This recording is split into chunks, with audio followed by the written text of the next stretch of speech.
क्या होता है कि जब इतना भयानक स्टेटमेंट देखेंगे ना, तो भयानक स्टेटमेंट पे ही फट जाती है लोगों की, तो वो सॉल्व ही नहीं कर पाते हैं। ठीक है, मैं भी जब स्टूडेंट लाइफ में था, तुम्हारे समय में जब जैसा मैं 12th क्लास में 11th क्लास में था, तो मेरी भी सिचुएशन नहीं होती थी, बनती नहीं थी, भारी क्वेश्चन लगता था कि अरे कितना टफ आ गया।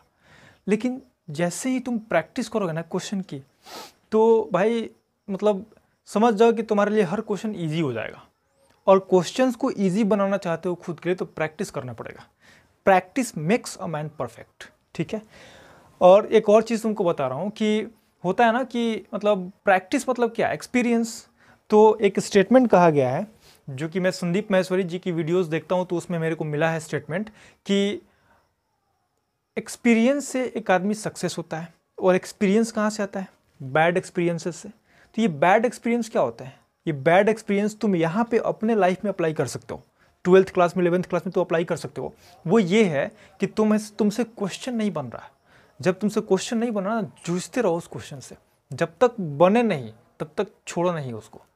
अभी नहीं बन रहा है, 1 घंटे के बाद बनाओ, 1 घंटे के बाद नहीं बन रहा है, शाम में बनाओ, शाम में नहीं बन रहा है, सुबह में बनाओ, लगे रहो उसको। छोड़ दिए ना, अगर तुम क्वेश्चन को छोड़ दे रहे हो ना, समझो तुमको IIT छोड़ देगा। ध्यान में रखना। तो अगर IIT जाना है, अगर तुम्हें एम्स कॉलेज में जाना है, तुम्हें नीट का एग्जाम क्लियर करना है, अच्छे मार्क्स से क्लियर करना है, तो क्वेश्चंस के साथ लगे रहना पड़ेगा, प्रैक्टिस करना पड़ेगा, lot of practice. Because practice makes a man perfect. मैं अपने बहुत सारे वीडियोज़ में ये बात बोला हूँ, फिर बोल रहा हूँ, practice makes a man perfect. तुम्हें भी ये परफेक्ट बनाएगा, तुम भी एग्जाम क्लियर करोगे। अगर प्रैक्टिस नहीं करोगे तो क्लियर नहीं होगा। जितना ज़्यादा प्रैक्टिस करोगे उतना ज़्यादा एक्सपीरियंस होता जाएगा क्वेश्चन सॉल्व करने का। और जब एक्सपीरियंस होगा ना, तो कॉन्फिडेंस आएगा। और वो जो कॉन्फिडेंस होता है ना, वही तय करता है कि शिकार कौन है और शिकारी कौन है। ध्यान से रखो, एक जंगल में शेर होता है और जंगल में हाथी होता है। तो शेर क्या होता है? शेर होता है जंगल में, मतलब सबसे लंबा नहीं है, जंगल का सबसे ताकतवर नहीं है, सबसे ताकतवर हाथी है, सबसे लंबा जिराफ होता है। जंगल का सबसे बुद्धिमान भी नहीं है शेर, जंगल का सबसे तेज दौड़ने वाला भी नहीं है शेर, लेकिन फिर भी जंगल का राजा कहा जाता है। क्यों? क्योंकि उसके अंदर कॉन्फिडेंस है। जब एक शेर और एक हाथी सामने सामने आते हैं ना, तो दोनों के मन में एक चीज आता है, लंच। जो हाथी के मन में आता है, वो बता रहा हूं, उसके मन में आता है कि आज ये शेर मेरा लंच कर लेगा। और शेर के मन में आता है कि आज मैं इसका लंच कर लूंगा। इसी वजह से वो शेर उस हाथी का शिकार करता है। अदरवाइज हाथी तो मार देगी एक लात से, तो शेर का कहानी खत्म हो जाएगा। एक पैर उठा करके शेर के ऊपर रख दे तो उसकी कहानी खत्म हो जाएगी। लेकिन फिर भी वो जो कॉन्फिडेंस होता है ना, वो बड़ी गजब की होती है। और जब तुम्हारे अंदर कॉन्फिडेंस की लेवल बढ़ने लगेगी, इंक्रीज होने लगी ना, तब तुम्हारे अंदर राइट एटीट्यूड आएगा। और राइट एटीट्यूड बहुत बड़ी चीज़ होती है, बहुत कम लोगों के अंदर होती है।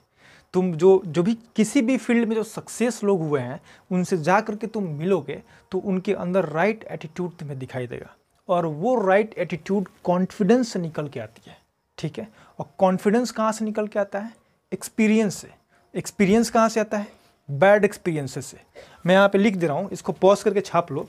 और ये फ्लो चार्ट में बना दे रहा हूँ, ये बड़ी इंपॉर्टेंट चीज़ है। कभी कभी मैं इंपॉर्टेंट बात बता देता हूँ।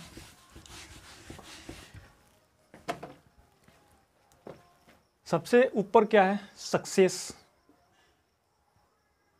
सक्सेस कहाँ से आता है? एटीट्यूड से। ये एटीट्यूड राइट एटीट्यूड है, इसको ईगो ना समझ लेना।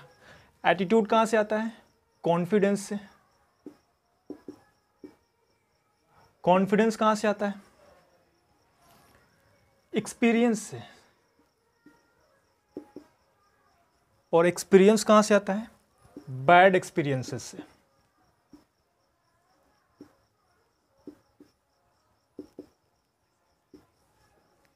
Bad experiences. तो जो एक्सपीरियंस की जो बीज है ना, उसको तुम बोओगे, तभी जाकर के उससे सक्सेस नाम की फल तुम पाओगे। एक्सपीरियंस नाम की बीज तुम बो दिए, और उसमें उस एक्सपीरियंस की बीज तुम बो दिए, तो कॉन्फिडेंस नाम का पौधा निकल के आएगा। ठीक है, जब वो बड़ा होगा ना, तो उसके अंदर तुम्हें एटीट्यूड दिखाई देगा, और वो जो एटीट्यूड होगा उससे सक्सेस निकल के आएगी। और मैं फिर बता रहा हूँ कि मैं राइट एटीट्यूड की बात कर रहा हूँ, रॉन्ग एटीट्यूड की बात नहीं कर रहा हूँ। एन एटीट्यूड ऑफ लर्निंग, ये होता है राइट एटीट्यूड। एटीट्यूड का मतलब हो गया, मतलब काम करने का एक अलग तरीका। एक इंटेलिजेंट स्टूडेंट होता है। तुम्हारे क्लास में भी बहुत सारे स्टूडेंट्स ऐसे होंगे जिनके पास क्वेश्चन आते ही टीचर से पहले सॉल्व करके बैठ जाते होंगे। टीचर से जो क्वेश्चन सॉल्व नहीं होता होगा वो स्टूडेंट सॉल्व कर देते होंगे। लेकिन वो तब होता है ना बच्चे, तब होता है जब उसके अंदर वो एटीट्यूड डेवलप हो जाता है, उसके अंदर एक स्किल डेवलप हो जाता है। वो होता है प्रैक्टिस से। और प्रैक्टिस का मतलब मैं यहाँ पे तुम्हें एक्सपीरियंस बता रहा हूँ। वही प्रैक्टिस का सिनोनिम्स यहाँ पे एक्सपीरियंस में लिखा हुआ हूँ, ठीक है। तो अगर उसके अंदर समझ वो उस लेवल की अंडरस्टैंडिंग है, एक्स्ट्रा ऑर्डिनरी बन गया है वो बच्चा, और तुम्हें लगता है कि आईआईटी में जाएगा और वो जाएगा भी आईआईटी में, तो समझ जाओ कि उसने सबसे पहले एक्सपीरियंस नाम की बीज बोई थी, तब जाकर के आज उसको ये सारी चीज़ें मिल रही हैं, ठीक है। मेरी ये बातें समझो और समझ करके उसको लाइफ में भी अप्लाई करो, आगे बढ़ो। तुम्हारे लिए भी आईआईटी के द्वार खुले हुए हैं, उस स्टूडेंट के लिए भी खुले हुए हैं, सबके लिए खुले हुए हैं। जहाँ से सीख सको सीखो, अपने टीचर के पास जाओ, जितना मन करे उतना पूछो, टीचर के डांटने के बाद भी पूछो, टीचर के मार देने के बाद भी पूछो। अगर टीचर डांट दे और टीचर मार दे तो वो भी ले लो, क्योंकि वो दे रहा है तुम्हें, ठीक है। आखिर तुम्हारे अंदर कोई कमी होगी तभी वो टीचर डांटेगा, तभी वो टीचर तुम्हें मारेगा। अपने अंदर से उस कमी को उस दिन के बाद दूर कर देना और थैंक्स कह देना उस टीचर को जिसने तुम्हें मारा हो, जिसने तुम्हें डांटा हो।